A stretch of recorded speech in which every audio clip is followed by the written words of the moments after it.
Hey guys, property search, think Gladfish. I'm Alegre-Wood and this is Property Rant.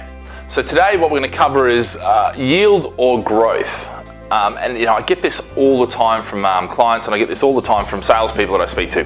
And it's almost like it has to be an either or situation. And I've always said all along that actually it shouldn't be an either or, it should be both. Okay, now here's one of the fundamental things when you're doing property and investing in property and choosing property. Okay, it's called fundamentals. All right, it's called shops, schools, transport links, major employees, major investment. Okay, they're the components that go into fundamentals. If you buy something with good solid fundamentals, then actually you've got the property which will keep you, really, really happy over the entire period of ownership. And that doesn't mean there are not going to be issues and things like that. But the interesting thing here is that a lot of people mistakenly go, well, I want a yield property. Okay, actually you can get both. But what you tend to find, and this is what they're actually saying without really realizing it, is what you tend to find is a lower price property gets you a higher yield, okay, and you sacrifice the growth, all right, whereas a higher price property will get you a lower yield, okay, but a higher growth, all right. Now, depending on what level you're going to, whether it's a 100,000 property or a 200,000 pound property or a £1 million property, a £1 million property is going to be much higher growth, and actually the growth component will be a lot more, because let's say, and this is a roundabout, and this goes for a number of countries around the world, at a lower yield or high yield, you're going to look at about 8%, okay? Somewhere between 6 and 10, I would say, would be what I would consider high yield. Now, some people will say 12, 15s. I'll talk about that in a second. 8% yield and 5 to 8% growth ish, maybe. Sometimes it's a lot less. And what you tend to find is this type of property that's lower price, actually when you do have a downturn, it doesn't recover as quick.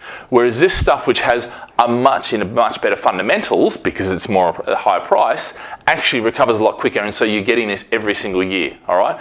So it's one of these things where actually, it depends what you want, or you can get in the middle for both. All right, so some companies just sell high yield. So they'll say we won't sell anything less than 10%.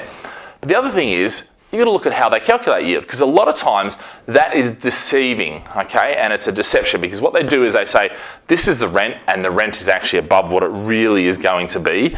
This is the mortgage, and the mortgage is always cheaper than what it's going to be, all right? And this is a profit per month, and it's not profit per month, okay?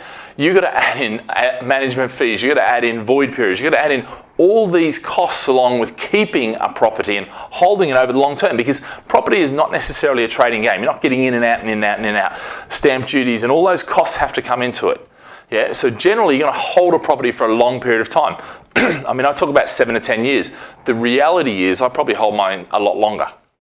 All right, so the whole thing here, and what I say is both, you want both of these, but depending on your income or depending on your need for capital, so if you've got a really good income, high income, then you can tend more towards this side of the game and focus more on the capital, because you'll make more money from the capital than you will the cash flow.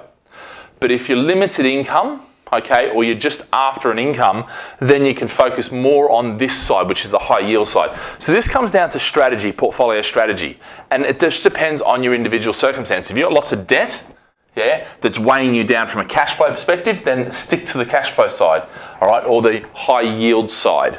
Yeah, if you haven't got that, you've got virtually no debts apart from, say, mortgages, and you've got good income, then go for more the capital side, because you'll make more money this side than you will this side, okay, as a total. All right. Now, interestingly, what I work on is this, okay, about 3 to 10% is what I would say is a normal yield. All right, 10% above, I'd be very skeptical. All right. And 15% above, I'd run for the hills, because I don't believe that you can make 15% sustainable year after year after year after year. So it's probably deception. All right. Now, a lot of times what people will do is they'll put rental guarantees in for the first couple of years at, say, 8%. All right. Now, at 8%, what you've still got to do in doing your research is check the market, because you might find the market is actually 4%, and all they're doing is they may have upped the price, taken some of that price and put that into a rental guarantee. So you think that it's a good investment.